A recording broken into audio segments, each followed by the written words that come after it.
Saturday, January 13th. Nice bluebird skies.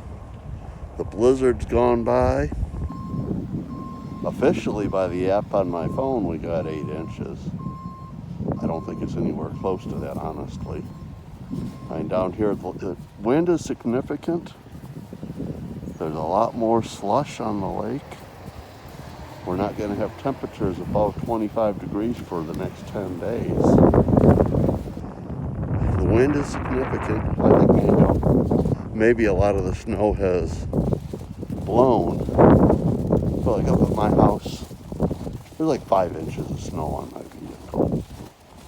But it is a gorgeous day.